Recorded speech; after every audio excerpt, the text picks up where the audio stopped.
ತಾಲೂಕು ಆಡಳಿತ, ತಾಲೂಕು ಪಂಚಾಯತ್, ನಗರಸಭೆ ಕೆಜಿಎಫ್ ಹಾಗೂ ಸಮಾಜ ಕಲ್ಯಾಣ ಇಲಾಖೆ ಇವರ ಸಹಯೋಗದಲ್ಲಿ ಸ್ವಾತಂತ್ರ್ಯ ಹೋರಾಟಗಾರರು ಮತ್ತು ಸಾಮಾಜಿಕ ನ್ಯಾಯದ ಹರಿಕಾರರು, ಸಂವಿಧಾನ ರಚನಾ ಸಭೆಯ ಸದಸ್ಯರು ಹಾಗೂ ಭಾರತದ ಮೊದಲ ಉಪಪ್ರಧಾನಿಗಳಾದ ಡಾಕ್ಟರ್ ಬಾಬು ಜಗಜೀವನ್ ರಾಮ್ ರವರ 118ನೇ ವರ್ಷದ ಜಯಂತಿ ಕಾರ್ಯಕ್ರಮವನ್ನು ನಗರದ ನಗರಸಭಾ ಸಭಾಂಗಣದಲ್ಲಿ ಹಮ್ಮಿಕೊಳ್ಳಲಾಗಿತ್ತು.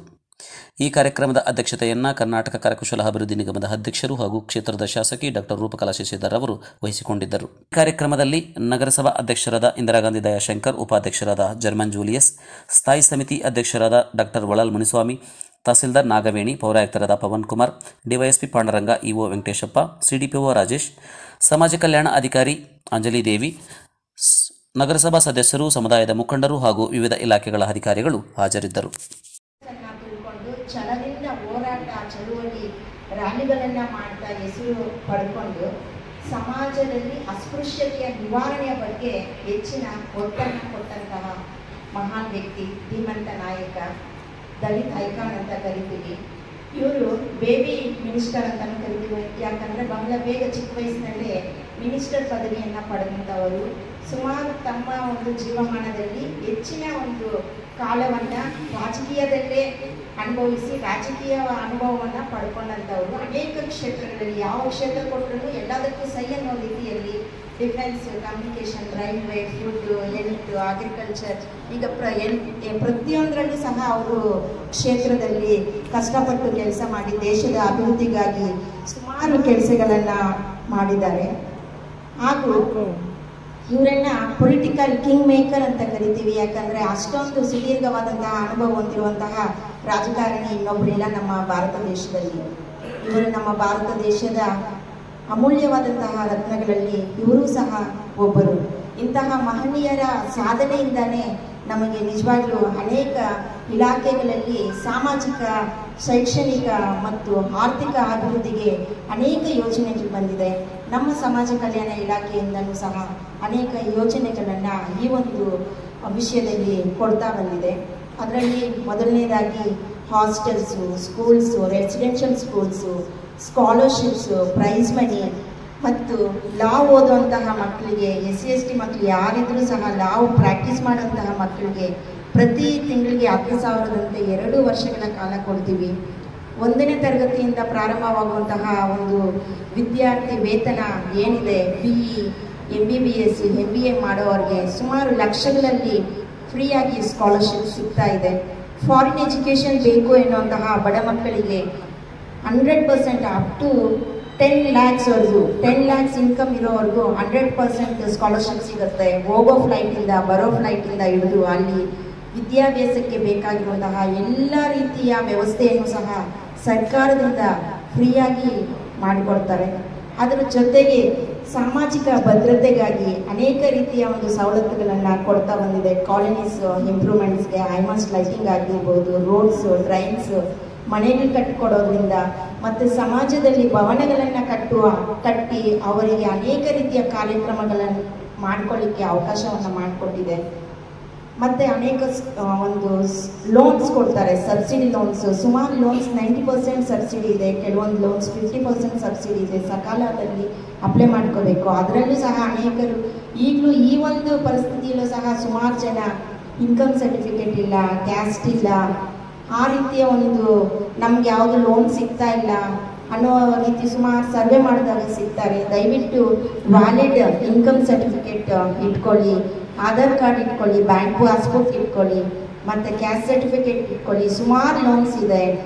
ಸೆಲ್ಫ್ ಎಂಪ್ಲಾಯ್ಮೆಂಟ್ಸ್ಗಿಂತಲೂ 50% ಸಬ್ಸಿಡಿಯಲ್ಲಿ ಸುಮಾರು ಲೋನ್ ಸಿಗ್ತಾರೆ. ಮನೆ ಕಟ್ಟಲಿಕ್ಕೆ 90% ಲೋನ್ ಕೊಡ್ತಾರೆ. ನಮ್ಮಲ್ಲಿ ಸೈಟ್ ಇದ್ದರೆ ಸೈಟ್ ಮೇಲೆ ಮನೆ ಕಟ್ಟಲಿಕ್ಕೆ ಕೊಡ್ತಾರೆ, ಇಲ್ಲ ಅಂದರೆ ಸೈಟ್ ಪರ್ಚೇಸಿಂಗ್ ಸಹ ಇದರಲ್ಲಿ ಅವಕಾಶ ಇದೆ. ಬಾಬು ಜಗಜೀವನ್ ರಾಮ್ ಅವರ ಅಭಿವೃದ್ಧಿ ಸಂಶೋಧನಾ ಕೇಂದ್ರ ಇದೆ. ಅಲ್ಲಿ ಫಾರಿನಲ್ಲಿ ಓದಂತಹ ಮಕ್ಕಳು ಯಾರಾದರೂ ಅಪ್ಲೈ ಮಾಡಿಕೊಂಡ್ರೆ ಅವ್ರಿಗೆ PhD ಮಾಸ್ಟರ್ಸ್ ಮಾಡ್ತೀವಿ ಅಂದರೆ 80 lakhs ಕೊಡ್ತಾರೆ. ನಾವು ₹1, ₹2, ₹1,000ಗೆ ಎಷ್ಟು ಕಷ್ಟ ಇದೆ ಅಂತ ಈ ಒಂದು ಪರಿಸ್ಥಿತಿಯಲ್ಲಿ ನೋಡಿದ್ದೀವಿ. ಎಜುಕೇಷನ್ಗೆ ಇಂಪಾರ್ಟೆನ್ಸ್ ಕೊಡಲಿಕ್ಕೋಸ್ಕರ ಡಿಪಾರ್ಟ್ಮೆಂಟಿಂದ ಈ ಥರ ಎಲ್ಲ ಸುಮಾರು ಯೋಜನೆಗಳನ್ನು ನಮ್ಮ ಮನೆಗೆ ಬಾಗಿಲಿಗೆ ತಂದು ಕೊಡ್ತಾ ಇದೆ.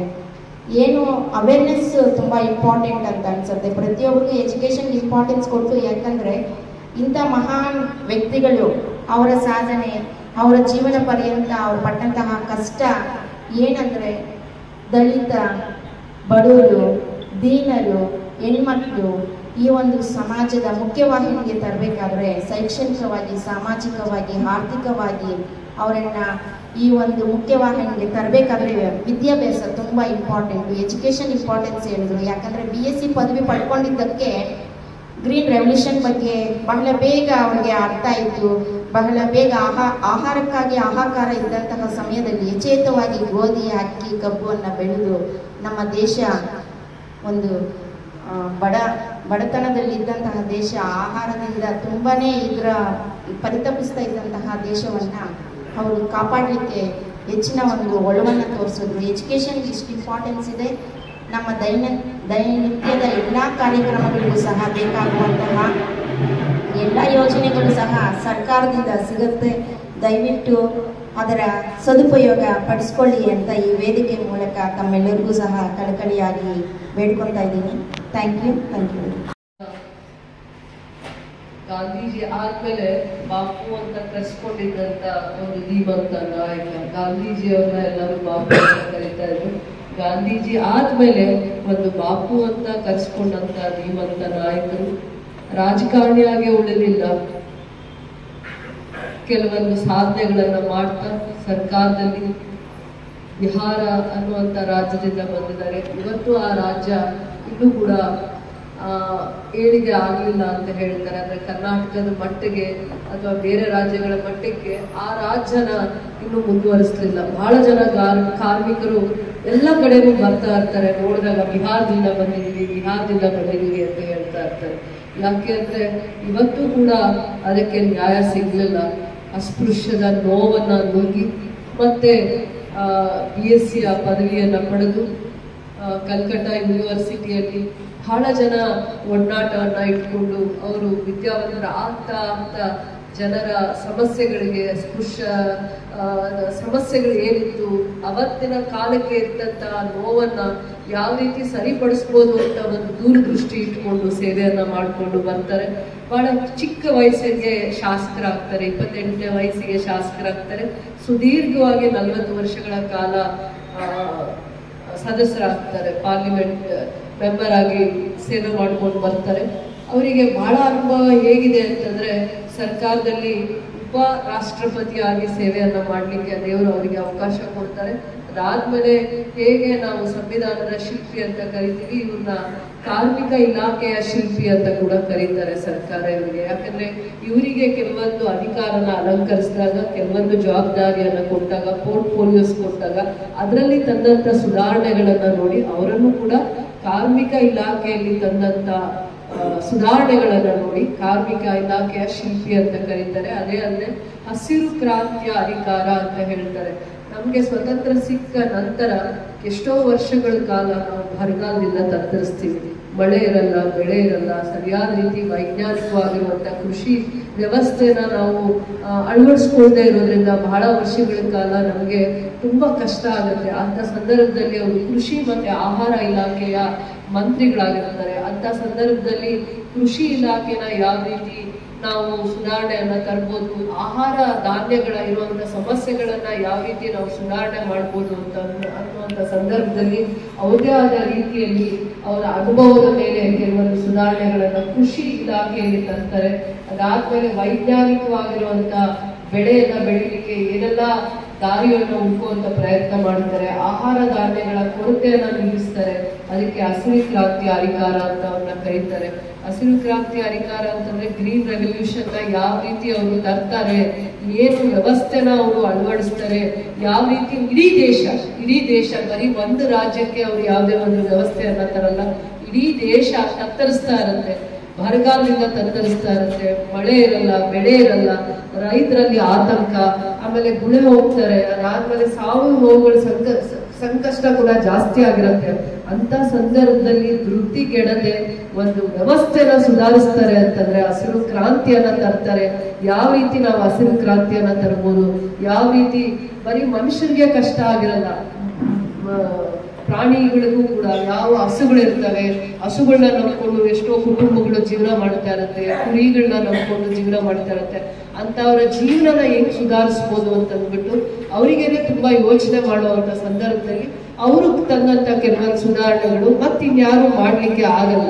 ಆ ಹಸಿರು ಕ್ರಾಂತಿಯ ಸುಧಾರಣೆಯನ್ನ ಏನ್ ತರ್ತಾರೆ, ಅವಾಗ ಈ ದೇಶ ಸುಧಾರಣೆಗೆ ಬರುತ್ತೆ. ದವಸ ಧಾನ್ಯಗಳಲ್ಲಿ ಹೆಚ್ಚಿನ ಇಳುವರಿಯನ್ನ ತರೋದು, ರೈತನಿಗೆ ಲಾಭ ತರುವಂತ ಮಾಡೋದು, ವೈಜ್ಞಾನಿಕವಾಗಿರುವಂತ ಕೃಷಿ ತರಬೇತಿ, ಅದ್ರ ಬಗ್ಗೆ ಎಲ್ಲ ಒಂದು ಕ್ರಾಂತಿಕಾರಿ ಹೆಜ್ಜೆಯನ್ನ ಇಡುವಂತ ಸೇವೆಯನ್ನ ಮಾಡ್ತಾರೆ. ಯಾವ್ಯಾವ ಅವಕಾಶ ಅವರಿಗೆ ಸಿಗುತ್ತೆ ಸರ್ಕಾರದ ಹಂತದಲ್ಲಿ, ರೈಲ್ವೆ ಮಂತ್ರಿಗಳಾಗಿರ್ಬೋದು, ಮತ್ತೆ ಡಿಫೆನ್ಸ್ ಮಿನಿಸ್ಟರ್ ಕೂಡ ಆದಾಗ ಕೂಡ ಯುದ್ಧ ಆದಾಗ ಕೆಲವೊಂದು ಸಾವು ನೋವುಗಳಾದಾಗ ಅವರ ಜೊತೆ ಅವರು ಸ್ಪಂದಿಸುವಂತ ರೀತಿ ಕೂಡ ಖಂಡಿತವಾಗೂ ಎಲ್ಲ 1971 ಕೂಡ ಅವರು ರಕ್ಷಣಾ ಮಂತ್ರಿ ಆಗಿರ್ತಾರೆ. ಅವಾಗ ಯುದ್ಧ ಮಾಡಿರುವಂತ ಸೈನಿಕರ ಜೊತೆ ಹೋಗಿ ಅವ್ರನ್ನ ಉರಿದುಂಬಿಸಿ ಅಲ್ಲಿ ಪ್ರಾಣವನ್ನ ಕಳ್ಕೊಂಡಿರುವಂತ ಕುಟುಂಬಗಳನ್ನ ಸಂತೈಸ್ತಾರೆ. ಯಾವ ಮನುಷ್ಯ ನೋವಿನಿಂದ ಬೆಳೆದು ಬಂದಿರ್ತಾನೆ, ಯಾವ ಮನುಷ್ಯ ಅಸ್ಪೃಶ್ಯತೆಯ ಕಹಿಯನ್ನ ಉಂಡಿರ್ತಾನೆ, ಯಾವ ಮನುಷ್ಯನಿಗೆ ತಾರತಮ್ಯದ ಚಡಿ ಏಟು ತಿಂದಿರ್ತಾನೆ, ಅವನು ಮಾತ್ರ ಜೀವನದಲ್ಲಿ ಬಹಳ ಎತ್ತರದ ವ್ಯಕ್ತಿಯಾಗಿ ನಿಲ್ಲಿಕ್ಕೆ ಸಾಧ್ಯ ಆಗತ್ತೆ ಅಂತ ಬಹಳ ಎತ್ತರದ ವ್ಯಕ್ತಿಯಲ್ಲಿ ಇವರು ಅಂಬೇಡ್ಕರ್ ಅವರು ಒಂದು ಕಣ್ಣಾದ್ರೆ ಬಾಪೂಜಿ ಅವರು ಇನ್ನೊಂದು ಕಣ್ಣಾಗಿ ಇಡೀ ಸಮಾಜದ ಸುಧಾರಣೆಗಳಿಗೋಸ್ಕರ ಅಸ್ಪೃಶ್ಯರು ಒಂದೇ ಯಾವ ಸಮಾಜ ತುಳಿತಕ್ಕೊಳಗಾಗತ್ತೆ, ಯಾವ ಸಮಾಜ ಅವಮಾನದ ನೋವಿಂದ ಬೆಂದು ಆಚೆ ಬರಕ್ಕಾಗದೆ ಪರಿತಪಿಸ್ತಾ ಇರುತ್ತೆ, ಅವರೆಲ್ಲರೂ ಅಸ್ಪೃಶ್ಯರೇ. ಆ ಜಾತಿ ಈ ಜಾತಿ ಅನ್ನುವಂತ ತಾರತಮ್ಯ ಬಿಡಿ, ಎಲ್ಲ ದಲಿತರಾಗಿ ಎಲ್ಲ ಅಸ್ಪೃಶ್ಯರಾಗಿ ಸುಧಾರಣೆ ಯಾವ ರೀತಿ ಬರುತ್ತೆ, ವಿದ್ಯಾರ್ಥಿಗಳಿಗೆ ನಿಮ್ಮ ಸಂಘಟನೆಗಳ ಒಂದು ಕಿವಿ ಮಾತು ಏನಾಗ್ಬೇಕಂದ್ರೆ, ಎಲ್ಲಿ ಹೋದ್ರು ನಿಮ್ಮ ಕ್ರಾಂತಿಕಾರಿ ಹಾಡಿರುತ್ತಲ್ಲ ಅದರಲ್ಲಿ ವಿದ್ಯಾರ್ಥಿಗಳಿಗೆ ಹುರುಪು ತುಂಬಬೇಕು. ಯಾವತ್ತು ವಿದ್ಯಾವಂತನಾಗ್ತಾನೆ ಅವನಿಗೆ ಎಲ್ಲದನ್ನ ಮೆಟ್ಟಿ ನಿಲ್ಲುವಂತ ಶಕ್ತಿ ಅವನಿಗೆ ಸ್ವಯಂ ಪ್ರೇರಿತವಾಗಿ ಸಿಗುತ್ತೆ. ಇವತ್ತು ಅಂಬೇಡ್ಕರ್ ಅವರು ಆಗಿರ್ಬೋದು, ಬಾಬೂಜಿ ಜಗಜೀವನ್ ರಾವ್ ಆಗಿರ್ಬೋದು, ವಿದ್ಯಾರ್ಥಿ ದಶೆಯಲ್ಲಿ ಖಂಡಿತ ಅವರಿಗೆ ಅವಮಾನ ಆಗಿಲ್ವಾ? ಅವರು ಜೀವನದಲ್ಲಿ ಪಾಠವನ್ನ ಕಲೀಲಿಲ್ವಾ? ಅವಮಾನ ಆಗೋದು, ನೋವಾಗೋದು, ಸಮಾಜದಲ್ಲಿ ಇಂಥ ಎಷ್ಟು ಸಂಖ್ಯೆಯಲ್ಲಿರುವಂತ ವಿದ್ಯಾರ್ಥಿಗಳು ಅಥವಾ ಸಮಾಜ ಈ ದಾರಿಯಲ್ಲಿ ನಿಂತಿದೆ ಅಂತ ತಿರುಗಿ ನೋಡಿದಾಗ ಅವರು ವಿದ್ಯಾಭ್ಯಾಸ ಎಲ್ಲೂ ಮುರಿಲಿಲ್ಲ, ಅವರ ಕ್ರಾಂತಿಕಾರಿ ಹೆಜ್ಜೆಯನ್ನ ಎಲ್ಲೂ ಬಿಡ್ಲಿಲ್ಲ. ಸಂಘಟನೆಯಲ್ಲಿದ್ರು, ಹೋರಾಟದಲ್ಲಿದ್ರು, ಸ್ವತಂತ್ರ ಪೂರ್ವದಲ್ಲಿ ಹೋರಾಟದಲ್ಲಿದ್ರು, ಸ್ವತಂತ್ರ ನಂತರದಲ್ಲಿ ಸರ್ಕಾರದ ಜೊತೆಯಲ್ಲೇ ಇದ್ದು ಕ್ರಾಂತಿಕಾರಿ ಹೆಜ್ಜೆಗಳನ್ನ ತಗೊಂಡು ಸಮಾಜದ ಸುಧಾರಣೆಗೆ ಅವರನ್ನೇ ಮುಡುಪಾಗಿಡುವಂತ ಕೆಲಸವನ್ನ ಮಾಡ್ತಾ ಇರ್ತಾರೆ. ಯಾಕಂದ್ರೆ ನಾನು ಸಂಘಟನೆಯಲ್ಲಿ ಇರುವಂತ ಎಲ್ಲಾ ಸೋದರರಲ್ಲೂ ಒಂದು ಕಿಚ್ಚಿದೆ, ಒಂದು ಹಾಡನ್ನ ಹಾಡೋಗೆ ಆ ನೋವನ್ನ ಹೇಳ್ತಾ ಇರ್ತೀರ. ಆ ಅಭಿಪ್ರಾಯದಲ್ಲೇ ನೀವು ಹಾಡುವಂತ ಹಾಡಲ್ಲೇ ಎಷ್ಟು ನೋವಿದೆ, ಎಷ್ಟು ಕಷ್ಟಗಳನ್ನ ಎದುರಿಸಿ ಬಂದಿರ್ತಾರೆ ಅನ್ನುವಂತ ಕಿವಿ ಮಾತು ಅದರಲ್ಲಿದೆ. ಅದೇ ವಿದ್ಯಾರ್ಥಿಗಳಿಗೆ ಏನೇ ಹೇಳ್ಬೇಕಂದ್ರೆ, ನಮ್ಮ ಆದಿಯಾಗಿ ನಿಮ್ಮ ಆದಿಯಾಗಿ ಮಕ್ಕಳು ಯಾವತ್ತು ಓದ್ಕೋತಾರೆ, ಓದ್ಕೊಂಡು ವಿದ್ಯಾವಂತರಾಗ್ತಾರೆ. 100 ದಾರಿ ಇರುತ್ತೆ, ಸತ್ಯದ ಮಾರ್ಗದಲ್ಲಿ ನಡೆಯೋದಕ್ಕೆ ಬದುಕೋದಕ್ಕೆ 100 ದಾರಿ ತೋರಿಸುತ್ತೆ. ನಾನಿವತ್ತು ಪುಸ್ತಕ ಓದ್ತಾ ಇದ್ದೆ. ಈ ಪುಸ್ತಕ ಹಸಿರು ಕ್ರಾಂತಿಯ ಒಂದು ಪುಸ್ತಕದ ಸಂಕೇತನೇ ಆಗಿದೆ. ಅದಾದ್ಮೇಲೆ ಅವರಲ್ಲಿ ಕೆಲವೊಂದು ಮೆಸೇಜಸ್ ಓದ್ತಾ ಇದ್ದಲ್ಲ, ಲಾಸ್ಟ್ ಅಲ್ಲಿ ಒಂದು ಮೆಸೇಜ್ ಇದೆ, ಲಾಸ್ಟ್ ಅಲ್ಲಿ ಅದನ್ನ ನಾನು ಓದ್ದೆ.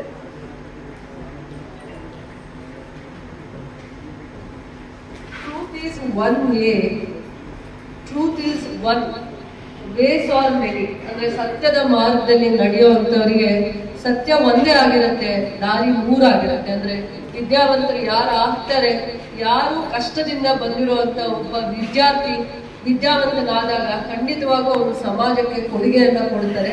ಇವರು ಆದರ್ಶವಾದಿಗಳು, ಇವರು ಆ ದಾರಿಯಲ್ಲಿ ನಡೆಸುವಂತ ಮೈಲ್ಗಲ್ಲಲ್ಲಿ ನಿಂತಿದ್ದಾರೆ.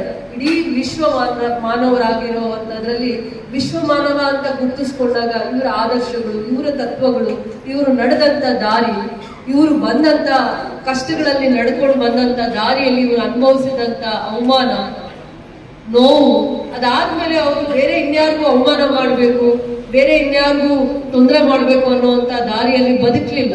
ಆದ್ರೆ ಯಾರಿಗೆ ಅವಮಾನ ಆಗತ್ತೆ ಅವ್ರನ್ನ ಯಾವ ದಾರಿಯಲ್ಲಿ ನಡೆಸ್ಬೇಕು, ಅವರಿಗೆ ಸಮಾನತೆಯ ದಾರಿ ಯಾವ ರೀತಿ ತೋರಿಸ್ಬೇಕು. ಆಮೇಲೆ ನಿಮ್ಗೆ ಗೊತ್ತಿದ್ದ ಅಸ್ಪೃಶ್ಯರು ಮತದಾನ ಮಾಡೋಕೆ ಇರಲಿಲ್ಲ, ಮತ ಹಾಕ್ಲಿಕ್ಕೆ ಅವಕಾಶ ಇರಲಿಲ್ಲ. ಯಾವ ದಿನಗಳಲ್ಲಿ ಮತ ಹಾಕ್ಲಿಕ್ಕೆ ಅವಕಾಶ ಬಂತು? ಯಾಕೆ ಅಂದ್ರೆ ಅಸ್ಪೃಶ್ಯರು ಓದ್ಲಿಕ್ಕೆ ಅವಕಾಶ ಇರಲಿಲ್ಲ. ಅವರಿಗೆ ತಿಳುವಳಿಕೆ ಇರುತ್ತಾ, ಜ್ಞಾನ ಇರುತ್ತಾ, ಸರಿಯಾದ ರೀತಿ ಯೋಚನೆ ಮಾಡಿ ಯಾರಿಗೆ ಮತ ಹಾಕ್ಬೇಕು ಅನ್ನುವಂತ ಸೂಕ್ಷ್ಮ ಆಲೋಚನೆ ಇರುತ್ತಾ ಅಂತ ಕೂಡ ಯೋಚನೆ ಮಾಡಿ ಅಸ್ಪೃಶ್ಯರಿಗೆ ಎಷ್ಟೋ ವರ್ಷಗಳ ಕಾಲ ಮತ ಹಾಕ್ಲಿಕ್ಕೆ ಅವಕಾಶ ಇರಲಿಲ್ಲ, ಓದ್ಲಿಕ್ಕೆ ಅವಕಾಶ ಇರಲಿಲ್ಲ. ಇಂಥ ಎಲ್ಲಾ ಸಮಾನತೆಗೋಸ್ಕರ ಇಂಥದಕ್ಕೋಸ್ಕರ ಒಂದು ಹೋರಾಟ ಮಾಡಿ ಪ್ರತಿ ಹೆಜ್ಜೆಯಲ್ಲೂ ಸ್ವತಂತ್ರ ಬಂದಾದ್ಮೇಲೆ 50-60 ವರ್ಷಗಳ ಕಾಲ ಅವ್ರದೇ ಆದ ರೀತಿಯಲ್ಲಿ ಸಮಾಜಕ್ಕೆ ತಮ್ಮನ್ನ ಕೊಡುಗೆಯಾಗಿ ಕೊಟ್ಟಿರುವಂತವ್ರು. ಬಹಳ ಕಲಿಯೋದಿದೆ, ಬಹಳ ವಿಚಾರಗಳನ್ನ ತಿಳ್ಕೊಳ್ಳೋದಿದೆ. ಅವರು ನೋವು ತಿಂದಾದ್ಮೇಲೆ ಇನ್ನೊಬ್ಬರಿಗೆ ನೋವು ಕೊಡುವಂತ ಮನುಷ್ಯರಾಗ್ಲಿಲ್ಲ, ಇಡೀ ಸಮಾಜವನ್ನ ತಿದ್ದಿದ್ದಾರೆ. ಯಾವಾಗ್ಲೂ ಹೇಳ್ತಾ ಇರ್ತೀನಿ ಸಂವಿಧಾನದ ಶಿಲ್ಪಿ ಅವರ ಬಗ್ಗೆ. ಅವರು ಸಂವಿಧಾನದ ಶಿಲ್ಪಿಯವರು ಕಾನ್ಸ್ಟಿಟ್ಯೂಷನ್ ರೆವಲ್ಯೂಷನ್ ಮಾಡುವಾಗ, ಕಾನ್ಸ್ಟಿಟ್ಯೂಷನ್ ಕಾನ್ಸ್ಟಿಟ್ಯೂಟ್ ಮಾಡುವಾಗ ಅವರು ಒಂದು ಸಮಾಜದ ನಾಯಕರಾಗಿ ಉಳಿಲಿಲ್ಲ. ಇಡೀ ಭಾರತ ದೇಶದ 130 ಕೋಟಿ ಜನಸಂಖ್ಯೆಗೆ ಯಾವ ರೀತಿ ನ್ಯಾಯವನ್ನ ಕೊಡಬೇಕು, ಧರ್ಮವನ್ನ ಕೊಡಬೇಕು, ಸಂಸ್ಕಾರವನ್ನ ಕೊಡಬೇಕು, ಮತ್ತೆ ಸಮಾನತೆ ಅಂತ ಬಂದಾಗ ವಿದ್ಯಾರ್ಥಿ ಅಂದ್ರೆ ಎಲ್ಲಾ ಜಾತಿ ಸಮುದಾಯದವ್ರಿಗೂ ಒಂದೇ ರೀತಿ ಶಿಕ್ಷಣ, ಒಂದೇ ರೀತಿಯ ಜಾಗದಲ್ಲಿ ಕುತ್ಕೊಂಡು ಓದ್ಬೇಕು, ಒಂದೇ ರೀತಿಯ ಅವಕಾಶಗಳನ್ನ ಸಿಗ್ಬೇಕು ವಿದ್ಯಾರ್ಥಿ ದಶೆಯಲ್ಲಿ ಅನ್ನುವಂತ ನ್ಯಾಯದ ಪರವಾಗಿ ನಿಂತು ಸಮಾನತೆಯ ಬಗ್ಗೆ ಹರಿಕಾರರಾಗಿ ನಡೆದಂತ ಧೀಮಂತ ನಾಯಕರನ್ನ ನಾವು ಜಯಂತಿಯನ್ನ ಮಾಡುವಾಗ ನಮ್ಮಲ್ಲಿ ತುಂಬಾ ಪರಿವರ್ತನೆಯನ್ನ ಮಾಡಿಕೊಂಡಾಗ ಹೋರಾಟಗಾರರಾಗ್ಲಿ, ಸಂಘಟನೆಯವರಾಗ್ಲಿ, ಮತ್ತೆ ಸಮಾಜಕ್ಕೆ ಕೊಡುಗೆಯನ್ನ ಕೊಡಬೇಕು ಅಂತ ಯಾರು ರಾಜಕಾರಣಿಗಳಾಗಿ ನಿಂತಿರ್ತೀವಿ, ಸಮಾಜದ ಒಂದು ಉದ್ಧಾರಕ್ಕಾಗಿ ನಮ್ಮನ್ನ ತೊಡಗಿಸ್ಕೊಳ್ಳುವಂಥದ್ರಲ್ಲಿ ಎಲ್ಲೂ ಮೈ ಮರಿಬಾರ್ದು ಅಂತ ಈ ದಿನ ನಾನು ಅವರನ್ನ ಆ ಸ್ಮರಣೆಯ ದಿನ ನಾನು ಸಂಕಲ್ಪ ಮಾಡ್ತೀನಿ. ಏನೇ ಮಾಡ್ಲಿ ಸಮಾಜ ಗೌರವದಿಂದ ನೋಡುವಂತ ಕೆಲಸಗಳನ್ನ ಮಾಡಬೇಕು. ಏನೇ ಮಾಡ್ಲಿ ಯಾರನ್ನ ಅಸೂಯೆಯಿಂದ ಗೆಲ್ಲುವಂತವ್ರು ಆಗ್ಬಾರ್ದು, ಪ್ರೀತಿಯಿಂದ ಗೌರವದಿಂದ ಒಳ್ಳೆ ಕೆಲಸ ಮಾಡೇ ನಾವು ಗೆಲ್ಲುವಂತವ್ರು ಆಗ್ಬೇಕು ಅಂತ ನಾನು ಹೇಳಲಿಕ್ಕೆ ಇಷ್ಟಪಡ್ತೀನಿ. ಈ ದಿನ ಪ್ರತಿಯೊಂದು ಪುಟನೂ ಜೀವನದ ಒಂದು ಹೆಜ್ಜೆ ಆಗ್ಬೇಕು, ಪಾಠ ಆಗ್ಬೇಕು, ಕಲಿಬೇಕು ನಾವು ನಮ್ಮ ಜೀವನದಲ್ಲಿ ಅಂತ ಹೇಳ್ತಾ, ಇದೆಲ್ಲ ನಾವು ಜೀವನದಲ್ಲಿ ಕಲಿಯೋದಕ್ಕೋಸ್ಕರ ಇಂಥ ನಾಯಕರು ನಮ್ಮ ಕಣ್ಮುಂದೆ ಇದ್ದಿರ್ತಾರೆ. ಅವರು ಕೊನೆಯ ಕ್ಷಣ ಅಂದ್ರೆ ಹೃದಯಾಘಾತ ಆದಾಗ ಅವರು ಕೂಡ ಲೋಕಸಭಾ ಸದಸ್ಯರಾಗೇ ಇರ್ತಾರೆ. ಅಂದ್ರೆ ಅಷ್ಟು ವರ್ಷಗಳ ಕಾಲ ಸುದೀರ್ಘವಾಗಿ ಸೇವೆಯನ್ನ ಅವಕಾಶ ಕೊಟ್ಟ ಎಲ್ಲ ಇಲಾಖೆಗಳಲ್ಲಿ ಸೇವೆಯನ್ನ ಮಾಡ್ಕೊಂಡು ಬರುವಂತ ಧೀಮಂತ ನಾಯಕರು. ಮನುಕುಲಕ್ಕೆ ಸೇವೆಯನ್ನ ಮಾಡಿದ್ದಾರೆ, ಒಂದು ಜಾತಿಗೆ ಒಂದು ಧರ್ಮಕ್ಕೆ ಸೇವೆ ಮಾಡಿದ್ದಾರೆ ಅಂತ ಹೇಳಿದ್ರೆ ತಪ್ಪಾಗತ್ತೆ. ಅವರ ಸಾಧನೆಯನ್ನ ನೋಡ್ಕೊಂಡು ಬಂದಾಗ ಕಾರ್ಮಿಕ ಇಲಾಖೆ ಇರ್ಬೋದು, ಕೃಷಿ ಇಲಾಖೆ ಇರ್ಬೋದು, ಆಹಾರ ಇಲಾಖೆ ಇರ್ಬೋದು, ಯಾರು ಯೋಧರಾಗಿ ಕೆಲಸ ಮಾಡಿರ್ತಾರೆ, ಸೈನಿಕರಾಗಿ ಕೆಲಸ ಮಾಡಿರ್ತಾರೆ, ಅವ್ರ ಜೊತೆ ಅವರ ಒಡನಾಟ ಅಂತ ನೋಡಿದಾಗ, ಆಮೇಲೆ ವಿದ್ಯಾರ್ಥಿ ದಶೆಯಲ್ಲಿದ್ದಾಗ ಸ್ವತಂತ್ರ ಪೂರ್ವದಲ್ಲಿ ಅವರು ಹೋರಾಟವನ್ನ ನೋಡಿದಾಗ ಅವರು ಸಮಾಜಕ್ಕೆ ಏನು ಕಳಕಳಿ ಇದೆ, ಗೌರವ ಇಟ್ಕೊಂಡಿದ್ದಾರೆ, ಸೇವೆಯನ್ನ ಮಾಡಿದ್ದಾರೆ ಅಂತಂದಾಗ ಯಾವ್ಯಾವ ಸ್ಥಾನಮಾನಗಳನ್ನ ಅಲಂಕರಿಸಿದ್ದಾರೆ ಅವಕ್ಕೆಲ್ಲ ಜೀವ ತುಂಬಿದ್ದಾರೆ ಅಂತ ಹೇಳಲಿಕ್ಕೆ ನಾನು ಇಷ್ಟಪಡ್ತೀನಿ. ಗೌರವಿಸ್ತೀನಿ, ಆರಾಧಿಸ್ತೀನಿ. ಆರಾಧಿಸೋದು ಅಂದ್ರೆ ಒಂದು ದಿನ ಫೋಟೋ ಇಟ್ಬಿಟ್ಟಲ್ಲ, ಅವರ ಪುಸ್ತಕಗಳಲ್ಲಿರುವಂತ ಪ್ರತಿಯೊಂದು ಸಾಧನೆ, ಕ್ರಾಂತಿಕಾರಿ ಹೆಜ್ಜೆ, ಮತ್ತೆ ಅವರ ಸೇವೆಗಳನ್ನ ನಾವು ಮರುಕಳಿಸ್ಬೇಕು. ಪ್ರತಿಯೊಂದು ಜನ್ಮ ದಿನೋತ್ಸವವನ್ನ ಮಾಡಿದಾಗ ನಮ್ಮಲ್ಲಿ ಪರಿವರ್ತನೆ ಆಗ್ಬೇಕು. ನಾವು ಅದನ್ನ ತಿಳ್ಕೊಳ್ಳುವಂತವ್ರಾಗ್ಬೇಕು, ಅರ್ಥ ಮಾಡ್ಕೊಳ್ಳುವಂತವ್ರಾಗ್ಬೇಕು.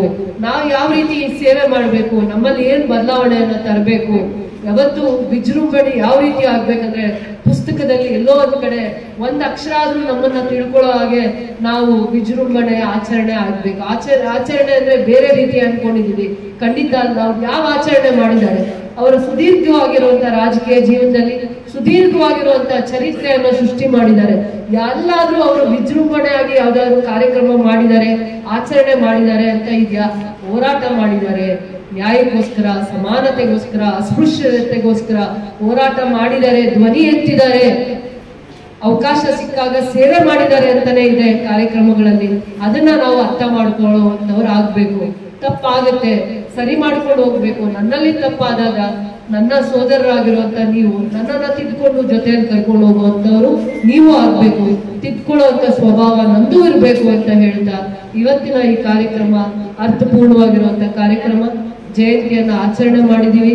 ಪೂರ್ವಭಾವಿ ಸಭೆಯಲ್ಲಿ ಏನೇನು ಮಾತನ್ನ ಕೊಟ್ಟಿದ್ದೀನಿ, ಖಂಡಿತವಾಗಿ ಅದನ್ನ ಅರ್ಥ ಮಾಡಿಕೊಂಡು ಮೈಗೂಡಿಸ್ಕೊಂಡು ಹಂತವಾಗಿ ನನ್ನ ಜವಾಬ್ದಾರಿಯನ್ನ ನಾನು ಮೆರಿತೀನಿ, ಅಂದ್ರೆ ಜವಾಬ್ದಾರಿಯನ್ನ ನಡ್ಕೊಂತೀನಿ ಅಂತ ಹೇಳ್ತಾ ಖಂಡಿತವಾಗೂ ಒಂದು ಪಾರ್ಕ್ ಅನ್ನ ಮಾಡ್ತೀನಿ. ಅದು ಅಂಬೇಡ್ಕರ್ ಪಾರ್ಕ್ ಅಂತಾನೂ ಆಗಿರುತ್ತೆ, ಬಾಬು ಜಗಜೀವನ್ ರಾವ್ ಅವರು ಬಾಪೂಜಿ ಅವ್ರ ಪಾರ್ಕ್ ಅಂತಾನು ಮಾಡ್ತೀನಿ. ಅದು ವಿಶಾಲವಾಗಿರುವಂತ ಜಾಗದಲ್ಲಿ ಮಾಡಿ ಯಾರೇ ಬಂದ್ರು ಸಂಜೆ ಬರಲಿ, ಮಧ್ಯಾಹ್ನ ಬರಲಿ, ಬೆಳಗ್ಗೆ ಬರಲಿ, ಅಲ್ಲಿ ವಿಶ್ರಾಂತಿಯನ್ನ ಪಡೆಯುವಂತ ಒಂದು ಪಾರ್ಕ್ ಅನ್ನ ನಾನು ಅವರ ನೆನಪಾಗಿ KGF ಕ್ಷೇತ್ರದಲ್ಲಿ ಮಾಡ್ತೀನಿ ಅಂತ ನಿಮ್ಗೆ ಮಾತು ಕೊಡ್ತೀನಿ.